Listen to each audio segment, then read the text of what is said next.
Hello everyone, আমাদের class 9-10-এর chemistry বইয়ে আমাদের চ্যাপ্টার 2 যেটা, সেখানে আমরা প্লাঙ্ক কনস্ট্যান্ট যেটা আছে সেটা আমরা মুখস্থ করি, কিন্তু এটা মুখস্থ করার কোনো বিষয় না।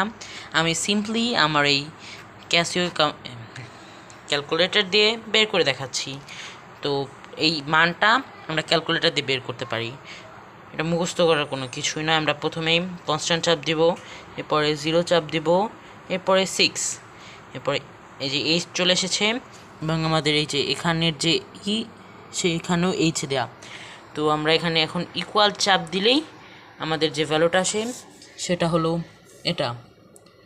আর আমরা সেটাকে এই পর্যন্ত নিয়ে শুধু আমরা এটাও লিখতে পারি যে ভ্যালুটা আমাদের বইয়ের ভ্যালুটা exact.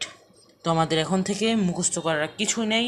This is day 1 to learn you how to find the quantity using calculator.